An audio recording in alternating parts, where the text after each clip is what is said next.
about 100 fishing today, lads.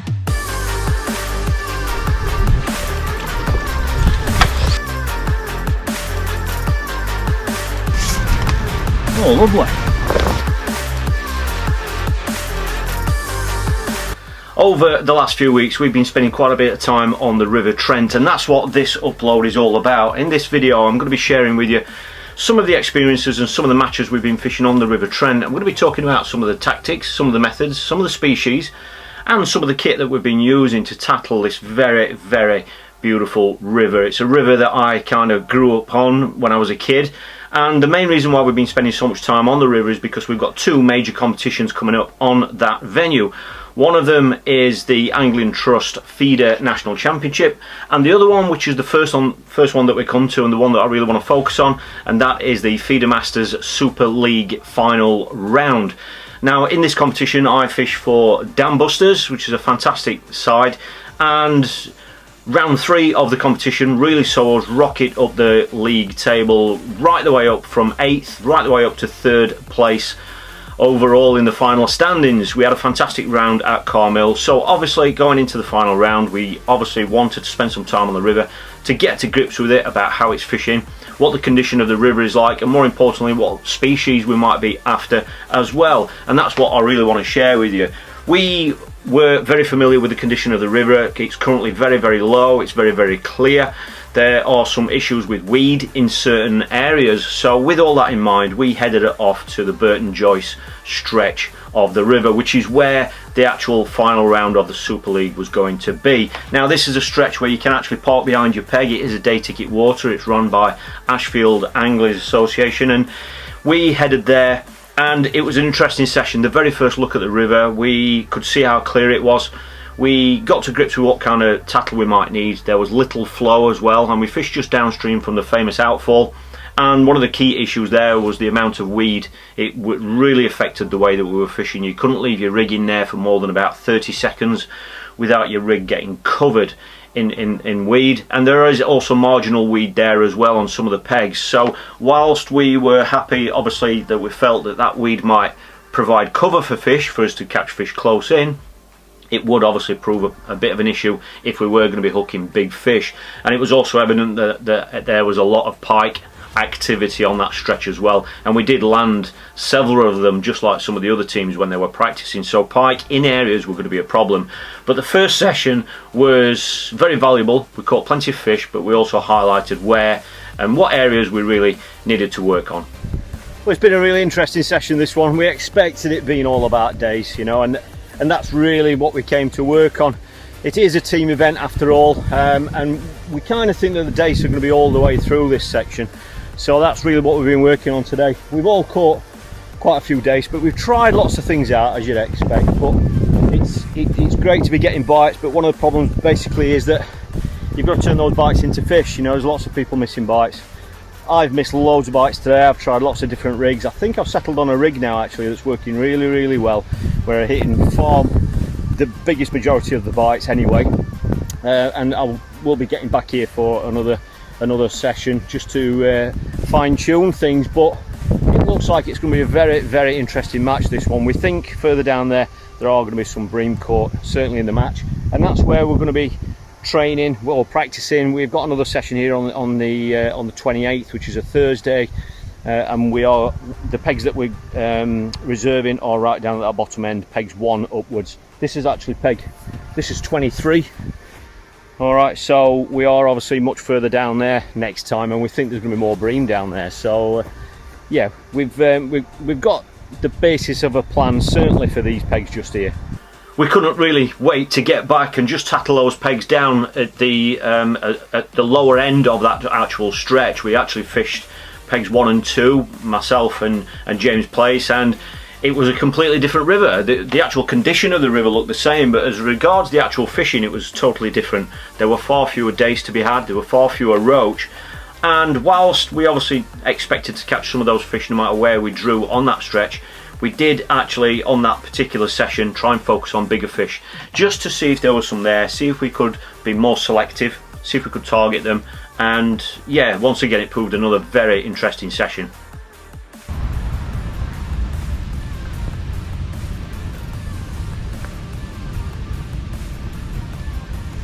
bit better.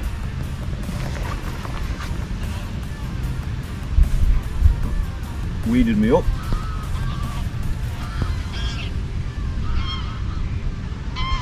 Oh, it's a skimmer, mate. Yeah, or an hybrid. Well, that's encouraging. Oh, lovely. Encouraging, mate. You what, mate? 2 halves, yeah. Oh. Better, mate. Get that one. They're what we're after.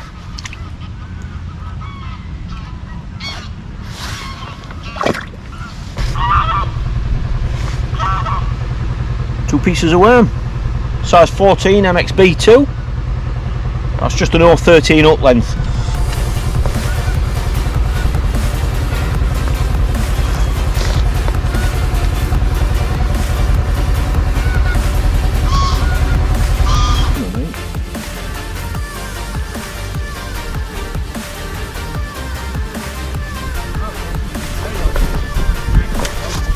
Oh, it's a perch, mate, that one.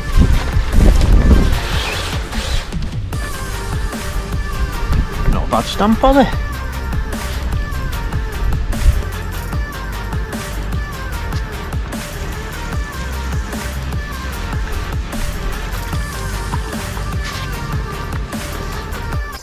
James has persevered with corn.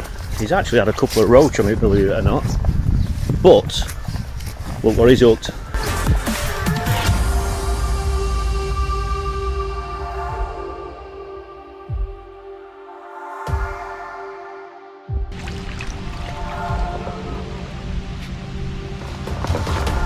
Stamp, aren't they? Well, I've had quite a few perch short down there. I also tried to line at 14 metres and it just wasn't right. There's no flow whatsoever. It's just, I literally had to tighten up to it. So most of the bites have come out there at 26 metres, but I think this session is just about done for today. Not too much on the bait tray. Got some worms there, as you can see. Some chopped worms there. Left some bigger chunks in there just because I've been putting them on the hook. Got some live maggots, casters. Got some corn. This is soil, so that's just soil that I've been using to try and target the perch, and then the ground bait. The mix today is 75% So Natural black and 25% skimmer, the So Natural skimmer. It's a really nice mix, I like it. But as you probably know, that means that it's a non-fish meal mix, and that's something that we've been trying out today. Well, that's been a very interesting session. Trying to quite a few things out. I've tried just catching fish, fishing for bites. I've tried trying to get better fish. Just ticked over kind of catching fish throughout the day. So I think if you draw on this road stretch, obviously it's given a bit of an insight into what fish are out there, and I managed to find better ways of hooking the bites as well. Obviously with roach and dace out there, there are bleak out there as well, which can be difficult to catch on the feeder. A combination of hook to hook length and a hook length diameter and hook bait worked out pretty well at the finish, so I've ended up with quite a few fish.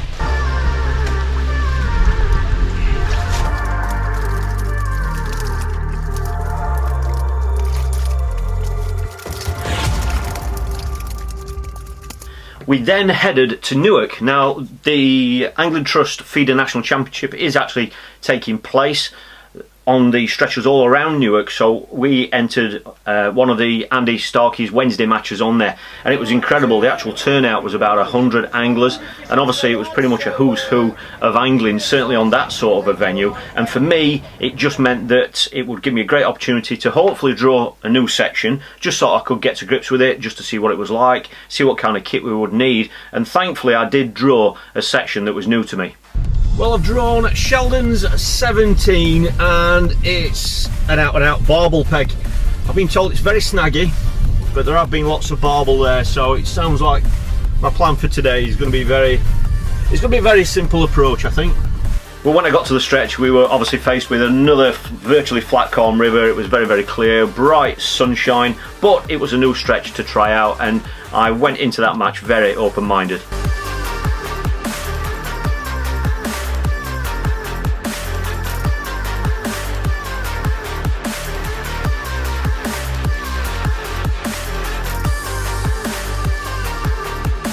Well, this is going to be a very different match from my last visit to this fantastic river. I'm at Sheldon's, as you know. But as you can probably tell, just the way that the layout of the river here is, it's very, very different. I've been told that it's just out and out barbel. That is it. Just don't go for any other species. It's a potential match-winning area. Peg 15 is there. I've been told that that is the peg. That's won at least 2 matches already this year, and that is the peg that people say that that's where the barbel are for some reason. I don't know why they're on that peg, but obviously I'm on peg 17, so there isn't anybody on 16. And then we get down to my peg, which is there, 17. Now this is actually, it's an end peg.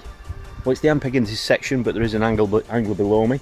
And that angler, as it turns out, is Lee Wright, fellow Matrix consultant. He's actually doing a feature today. Ben's there filming. So the actual setup today is just, it's all about barbel. That is it. I've been told to fish within catapulting range. So usually they will loose feed hemp via a catapult and casters and then fish over the top. But I'm not going to do that today, purely because the main reason why we're here is solely to practice for the national, for the feeder national championship. You can't lose feed in that competition, so I'm not going to do that, because obviously we want to see what it's going to be like to feed it with a feeder. That's the only reason why we're here. So I've got a couple of rods set up with really strong gear on. I'm going to start on that line. The line I'm actually fishing is actually 14 metres plus the rod. I'm sat back a little bit. I'm not fishing clipped up, but what I have got clipped up is a feeding rod, so I'm just going to feed it with a nice big feeder, get some bait down just as though I would have loose fed it. So I'll put a bed of bait down, and then I'm just going to fish a feeder over the top. And I don't know what the best feeder is going to be for that. It could be like a maggot feeder, a block end feeder with hemp and caster, or even maggots. And the other option is ground bait. I've got some match method marine ground bait mixed up as well, so ground bait could be an option as well, where I can obviously feed the casters and the hemp through a ground bait feeder. So I'll just be playing around with that today, just to find out what is the best. But like I said, I've got Lee Wright just below me, as you can see, and he knows the river incredibly well, so obviously I'll be able to see what he's catching, and I'll be able to see what's been caught up here on 15 as well. So it's going to be a very interesting day, because I wanted to draw a barbel area today, not obviously to hopefully try and do well in the match, but to give me an experience of fishing for barbel on the river, because I haven't done it yet this year. So it's going to be, whatever happens, it's going to be interesting. And obviously the key thing is, if I am hooking barbel, is just try and get them out. But I've got some strong gear on, so hopefully it's going to be strong enough to land any fish that I'm going to hook. Because the plan was pretty much predominantly going to be focusing on barbel, I just made sure that I had some strong gear set up. I still use the 12-foot Horizon Pro distance rods, because they've got plenty of backbone in them, but I did obviously make sure that I got the a power landing net handle set up as well, and I did have it set up at the full 4.5 meters, which it is something that you really need to carry on natural venues like this, because you could be faced with high banks, or you could be faced with weed in front of you, and obviously having the ability to scoop potentially match winning or section winning fish up as soon as you possibly can be a huge advantage. It didn't take Lee long to get his first barbel, and it was evident that that he'd got his tactics right on that peg, and at least it gave me the opportunity to at least see some barbel, see how they were being caught, and obviously give me a feel for what sort of size they were as well.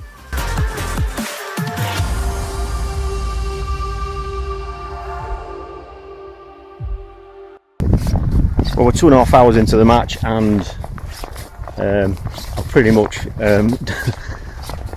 I think I've done for the day, to be fair. I've lost I must have lost 12 sets of tattle, feeders, rigs, everything, everywhere I've chucked. I'm just losing gear. He's catching barbel. He's got about 6 or 7 barbel now. It's a lot deeper there, apparently, but he's doing 3 things that we can't do in the national. So they're not the things that I'm doing. Obviously I'm trying to fish to the national rules, because we're here to practice for the national, but that's what it is. So I don't really know what I'm going to do for the rest of the session. I don't know whether to find the spot and just fish for bites, or whether it's just sit for a barbel, but it's just frustrating when you're losing so much kit. Well, I've just about packed up. I was literally just running out of feeders and uplands. Don't know how many Lee's got now. Must have got 12. I know he's lost 4. He's into another one now. There's about 15 minutes left. Lee did an absolutely fantastic job, and he went on to win the match with 70 odd pound of barbel. He did lose 3 or 4, but it was just a great insight to obviously see the fish that were there. Great to see that stretch, whilst I didn't obviously have the best of days, But these matches are, they're not all about getting a result. You know, we were trying to fish to the international rules, which is basically all you can use in that national championship as well. So that kind of limited the things that we could do. But more importantly, it was just about getting experience for that stretch should I draw there in the national. We even had a little visitor as well on the bank, which is often the case on many of the English rivers now. And so it just kind of capped off a day where it was just going to be put down to experience. Record everything in the diary, what I'd seen, what I'd learned, and all that sort of stuff, and then move on to the next match. And the next one was going to be much different. The next one was going to be heading off to Newark DYKE, which again is a day ticket water, but the fishing was going to be very different. Well, on my first match here, I've drawn a familiar area, believe it or not. Most of the stretches I don't actually know, but I do know this stretch. I've drawn peg 26 at Newark DYKE, basically. I have actually pleasure fished this peg before, believe it or not. We've been told it's a 5 pound section. I knew this bend, round this bend, it was going to be hard, but I mean the peg looks nice. But I've been told it's not a great section, but obviously we're here to try and work something out. Peg 26, we've got the wind off our backs on these pegs. Look at that, how nice does that look? It's very clear water, as you can see. Very shallow close in. We're on the inside of a bend here, so it goes round there. So the majority of the flow is over halfway, going towards, there's a beautiful overhanging tree there. I don't know what that's going to be like to fish around, and then obviously you can see all this cover that we've got on the inside all the way down, and then that's down to the right downstream where it narrows up a little bit. But yeah, you can see it's painfully clear, loads of fry in the edge. So yeah, I'm going to get the kit out and get a bomb out there and find out what it's like. Well, I'm all set up, simple setup. It's going to be the same for all these matches. Just got a roost on the right as normal. I know people ask about these sorts of things. Sat out in the water, it's very clear. Normal side tray. I've got 3 rods set up. I've got 3 distances set up. Very simple side tray. Got a couple of pints of casters there. I've got some worms there. I'm going to feed some worms just over that weed line. I'll talk you through that in a minute. And then I've got a couple of pints of live maggots, and then my mix today. Okay, that is the So Natural Black mixed with a little bit of the sweet skimmer as well. So it's a non-fish meal mix for today. I'm just going to fish for bites. So basically, I've got a main line is about 1 metre, 2 metres short of that bush, straight in front of me on the line that you see now. Okay, that's going to be the main line. So I've got a line clipped up just there. That's at exactly 20 metres. Okay, now I'm going to put another line in, a short line just over this weed about here.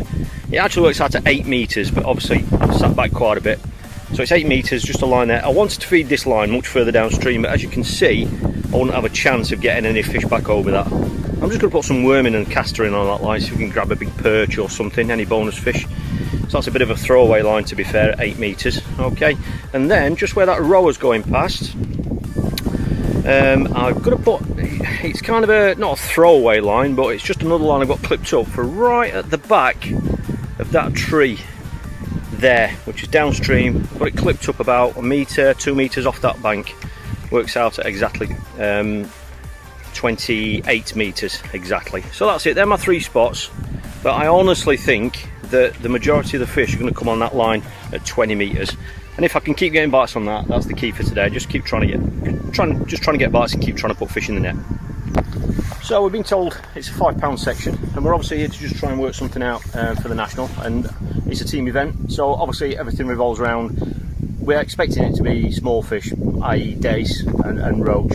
So I'm just going to go in with, I'm actually going to kick off today. I've got a choice of fishing with maggot feeder, with live maggots, obviously just fishing for bites, or I can go down the ground bait and caster route. I think I've already just kind of decided I'm going to go down the ground bait and caster and a bit of hemp approach on that 20 metre line. So I'm going to start off with that, get some ground bait going in, and just see what happens. You know, if it's not working, then obviously I can switch on that line at any stage to a maggot feeder, which obviously cuts out all of the ground bait. And because it is so clear, they might prefer a maggot feeder. But I'm not going to flog it with ground bait and caster to start with. You know, I'm going to have a few casts on it.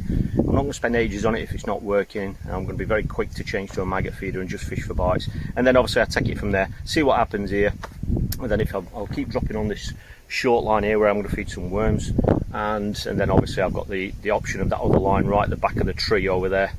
So we're not really going to know what's been caught, but like I say, today is all about just trying to work something out and just get a few bites and see if we can sort some sort of a method out for catching small fish. The only other thing to mention is, for the first time in a long time, I've actually got the 5.5 metre landing net set up.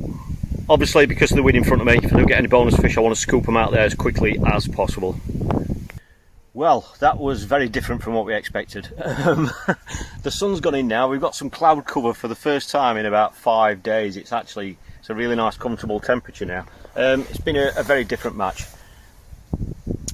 Basically, I fished for days from the off, and it was evident that there either aren't any there or I can't catch them. I'm getting 20 minutes fishing on that 20 metre line, 2 metres off that tree on the other bank, and I couldn't catch any. But all the way down, as soon as the feeder's at the surface, as it's falling through the water, it's been getting hammered with tiny, tiny fish, literally that big, way too small to catch on a whip or a pole, never mind a feeder.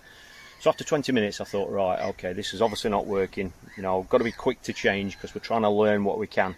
So I've switched to a maggot feeder. So obviously I've cut ground bait out completely, gone to a maggot feeder, and amazingly I've had 6 casts with it and not had a single bite.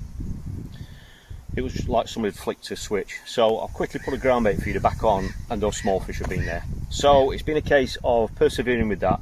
I've been trying different hook baits. Because there's been so many tiny fish there, I've had to fish a robust bait. So I've gone onto worm head, pieces of worm, and amazingly I've put a few perch in the net. But then after an hour and a half, I've had a bream, 3 pound, completely unexpected. But then I've carried on doing what I'm doing, and it's got worse and worse and worse. The perch have gone, so obviously I'm in a position there where I'm thinking, right, okay, I can't catch the perch, can't catch the dace. I've got on my short line here, this 8 metre line just over the weed, and I've had about 10 little perch there, then that dried up. So I thought, right, okay, then maybe it's just not the day for it. Maybe there are 1 or 2 bream kicking about. I got one, so I fished for bream. And that's kind of been my match. I've fished that line for bream, and then I kept coming back onto this 8 metre line where I've caught perch when I've gone straight back on it, but then it's quickly dried up. So I've actually ended up with 6 bream, believe it or not. Completely unexpected, but I've ended up with 6 bream as soon as I changed to fishing for them. So I've got 6 bream for about 15 pound, and I must have about 3 pound, maybe 4 pound of bits. So it's been an incredibly surprise, to be fair, and I've never stopped bringing the changes. It's been a very, very important day, to be honest, because I've just kind of had to, everything I expected has been completely opposite. So that's why we're here, to try and work things out. So I've had a nice day's fishing. It's going to be very interesting to see if anyone else has caught any bream down here, because it's not been known for it. So yeah, I'm going to get some gear packed away. Yeah, it's been a bit of an eye-opener, to be fair. It's going to be interesting to see how the rest of the match length's fished. That turned into be a very surprising day, but I ended up 5th overall on the day. I won the section there, and I think my weight there was the best weight on Newark Dyke, which was a massive surprise because there hadn't been any bream caught just there, and it would go on to prove that over the following week or two there were actually more bream caught in that area. So for whatever reason there were some bream in that area, which again just shows you how venues like this can change. You know, for weeks and if not months there hadn't been any bream there. All of a sudden the condition of the river hadn't changed. You know, that area there is on an inside bend. If you're familiar with it, it's on an inside bend, so that when there's extra water in there, that can be where the bream actually go to, because it's steadier water. But that obviously wasn't the case. So wherever there were 1 or 2 bream there, and they are still there at the moment on 1 or 2 of the pegs. You can't catch them on all the pegs, we don't know, but obviously it's something to bear in mind if we were to draw there in the national. The big day was soon upon us. It was the 4th and final round of the Feeder Masters Super League, and we were ready to tackle Burton Joyce. Well, we've just arrived at the Ferry Boat Inn pub. This is where we've got the draw for the 4th and final round of the Super League. It's a team draw. James Place is drawing it, so we're obviously hoping that we're going to get 4 pretty good pegs. We'd only fished 1 section because the other 3 sections are actually downstream from the road stretch, so you can't actually day ticket fish those stretches down there. So whilst we were familiar with the Burton Joyce road stretch, the other 3 sections were a little bit unknown to us, but 3 of us would be heading down there, and once again it proved to be another valuable experience on the river, and just showing that how, when you're practicing on a venue like that, that you could draw somewhere completely different and have to fish different methods. On a personal note, I actually drew on what's known as the Recce. I don't think I've ever been there before. Even as a kid, I don't think I ever ventured that far downstream. But you've got a little bit of flow close in. It's very different from the road stretch, and it was once again a case of reading the peg, making your decisions, and obviously if you've got to make any changes during that, then obviously I was ready to make any changes. And the one key issue was we expected to catch dace wherever we drew, or roach on the feeder approach, and it was going to be a team match, so obviously just putting fish in the net was the name of the game really. But because we had so much flow close in, and we had heard that there were bonus fish throughout that stretch, then we had got heavier, stronger tackle ready to go if it was going to turn into a big fish match. Well, it's about 40 minutes before the start. I'm just about ready, to be honest. You can see the setup behind me. I know a lot of people are into that sort of thing. On matches like this, you tend to want quite a bit of kit around you if you can. Obviously, I don't really know what sort of weight feeder we're going to need to hold bottom out there, and obviously it's a bit of a balancing act. You can't test that out before the start of a match. You know, you can only cast a bomb out there, so that's something you can't do until the match starts. So that's why I tend to have obviously quite a few different feeders on my side tray. So we've got the flow on this side basically, so I'm literally just going to fish two lines. I've got a mega short line, which is one that we caught on a few days ago, or a couple of days ago. Just caught some perch and bits and bobs, only like 5 meters down the peg. That's obviously just to put anything in the net. I can keep topping that up. I'm just going to feed that with some soil, some casters and a bit of chop worm. I'm expecting perch on that line, but to be honest, there's quite a bit of depth here. There's a good 5 foot, maybe 6 foot there. Might be 6 foot, which is fantastic depth, you know. Who knows what might turn up on that line. And then my main line is going to be 20 meters. You can see the peg. 20 meters is in the flow, okay, but it's obviously not too far out. I'm kind of holding bottom with a 30 gram bottle bomb at the moment, so I'm expecting a feeder of that sort of weight, and that's just the main line, 20 meters. After that, it starts shallowing up. The further across there you get, it really shallows up onto the gravel. So I don't want to go into that really shallow water. I don't know if anybody around me is going to fish different than this. Obviously, I don't know, but it's a team event, and the main thing is I've just got to try and just keep putting some fish in the net, even if they're small fish, you know. We're in a great position, we're in third, so we've just got to obviously just get us team points. That's the main thing, and if we get any bonus fish that come along along the way, then obviously we're going to take that. So there's a peg. I've got 2 rods set up for the 20 meter line. I've got a 6 meter, a 9 foot rod set up for the, I'll show you that one. It's one that I haven't used that much, so I only got it recently. It's one of the Ethos, the XRC, great foot, 9 foot rod.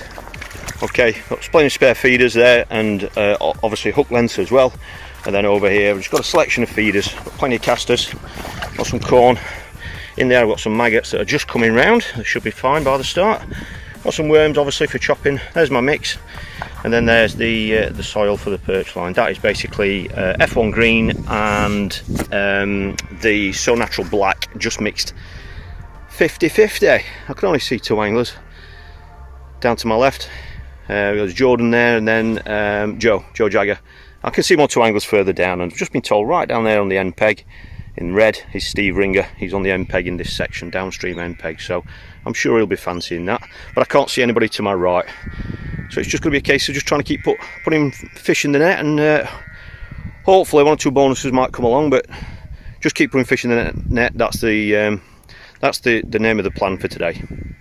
Well, for me, I kicked off by feeding that short line with soil, chop worm and casters on that inside, just down the inside of the rocks, and then it was a case of focusing at 20 metres and just trying to catch those days, catch those roach on the feeder. But to be quite honest with you, within 20 minutes it was going to be quite clear that there just weren't small fish there in numbers, certainly not to be caught like that anyway. And you know, I think I had 2 or 3 bites, that's all I had. Certainly it was nowhere near what it was like up on the road stretch, and we soon found out that the anglers to my left, they were struggling as well. There just weren't numbers of small fish there to be caught like that, you know, on the method that we were fishing. So I was quickly, probably within about 30 minutes, I was down the inside line, just trying to put something in the net just to see if there was some perch there, and thankfully there were a few small perch there. I had a couple of fish that they look like different bites that I missed, and so I honestly thought that, you know, there were different species there, but because I got about 6 feet of water there was flow there, I was down the edge of the rocks. On a river like this, when you're fishing with baits like worms, you can literally almost hook anything, and I'd heard rumours that there were some eels about and stuff, so I increased the amount of chopped worm that I was putting through, and just played around, you know. Once the perch, I caught a few early perch, and then they just started to dwindle. So I started upping up the worm and the size of the bait and everything to try and catch a bigger perch. I'd heard that there were 1 or 2 big perch being caught, and obviously we knew that there were some eels in the river as well, and some of them can be quite large. And thankfully I soon hooked one, and yeah, it was a bit of a shock. I didn't know it was an eel at first, but obviously after a few seconds I got the familiar juddering on the rod, and it was a nice bonus eel, so that was great to get that in the net. And then not long afterwards I got another one, not quite as big, but that one again, I had to have it on probably a good few seconds before I realised it was an eel, and at that stage I realised how important bonus fish were, so I did play it quite cautiously, for an eel anyway. I just wanted to make sure that I landed it.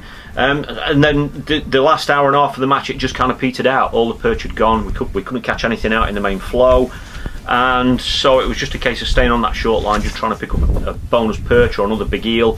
And I did lose one fish on that line.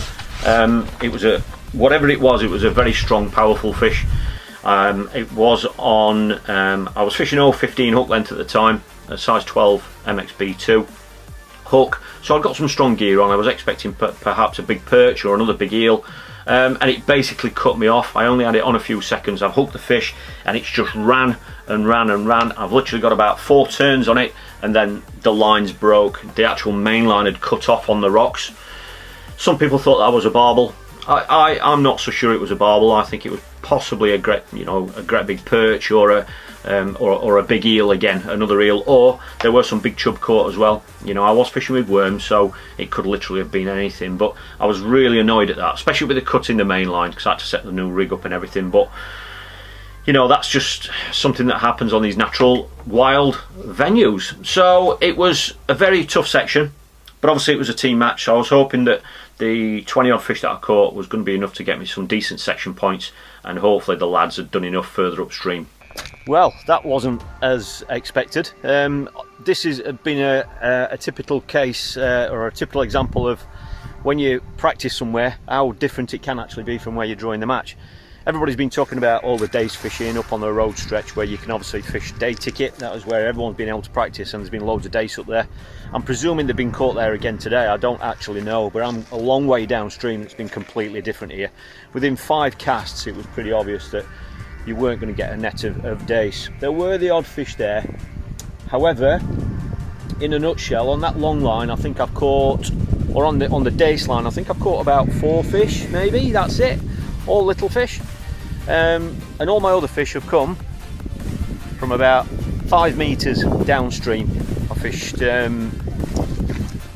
with some soil there. I fished with some chopped worm and some casters as well, just mainly going for perch. Obviously I was hoping for a better perch as well, any eels what came along or anything like that, and that's basically been my match. I've ended up with 22 small fish, and I've got 2 bonus eels as well. I have lost a fish, a good fish. It could have been an eel, but if it wasn't an eel it might have been a big perch or something. But basically I didn't have it on long enough to tell what it was, and it's actually cut the main line off on the rocks on the near side, which is, you know, it's something you've got to half expect sometimes when you're fishing close to rocks and almost in rocks. You know, you've got to think about that sort of thing. So that was, even if it was an eel, it will have been a good eel. But that's it. So we've heard a couple of the lads have done brilliant. We've heard that Mac's done fantastic, and so has James. There's just Danny was struggling. But that's it now, it's done with now. The 4-match league is done. So I'm going to get some gear packed away, get weighed in. I think I've got 3 or 4 pound, which hopefully that's not too bad in the section to go with the other lads' points. Hopefully Danny's caught a few as well to put us on a nice finish. Obviously, you know, the key aim is to finish in the top 10 overall of the league, and that, you know, if we have finished in the top 10, then that means we will qualify for the 2-day final at Rudyard Lake. So yeah, that's the goal. But yeah, I'm going to get gear packed away. It's been a completely different match here today from how it was when we practiced, but that's what happens on these sorts of venues sometimes. So yeah, hopefully the lads have done enough. Well, my net of fish weighed a little bit more than what I thought. I got £5 plus there, and that actually got me 7 points, which, to be honest, it was a very tight section. but I think that was the best weight in the top half of the section. So in hindsight, you know, I think I must have done the right thing going for those perch and that. I wish I'd caught a few more fish on that, fishing a ground bait feeder at 20 metres just for silverfish, but I just couldn't get bites from them, and no one else really caught them there either. And obviously I was a little bit upset about losing that big fish, but you know, the bottom line is I came away with 7 points. James Place had done absolutely fantastic. He went on to win the match, and I mean, this is one of his fish. He did have several barbel. He also had a big chub as well. He did absolutely fantastic to win his section. Mike Stevens also won his section with this beautiful net of bream from the bottom end of the road stretch at Burton JOYCE. He did fantastic. So as a team, we ended up on 22 points, which, you know, on a venue like that, which, you know, we hadn't spent that much time on it. We would have liked to have spent more time on it. We ended up 4th overall on the day out of 14 teams, which we were quite happy with, especially with that score. And we were beaten by 3 other teams, but the 2 teams above us, which were Preston and RINGERBAITS, they were ahead of us in the league.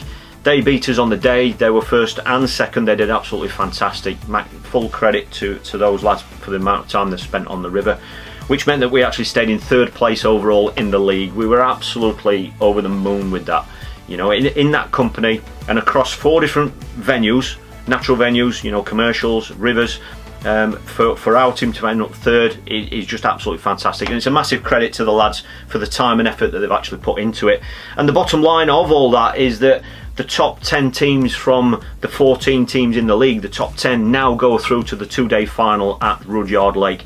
That was the key goal for us, to finish in the top 10, which we've obviously done. We've ended up 3rd overall, and that is a 2-day final which takes place at Rudyard Lake over a weekend. So that is now the biggie. That's the one that we're now chasing. You know, thankfully the James Place, Max Stevens and Danny Wilson, my other teammates in DAMBUSTERS team, they are familiar with Rudyard Lake. They have been fishing it, so I'd like to think that we're going to be strong on there. I'm not very familiar with Rudyard Lake, but I will be spending some time on there, making that a focus for me.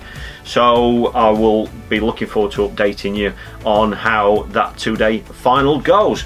So I hope you've just enjoyed me sharing this with you. This has been very much behind the scenes upload, just sharing with you some of the experiences that we've been having on the River Trent, just to kind of give you a feel for how we've been fishing it and what kind of baits have been working and what the stretches are like.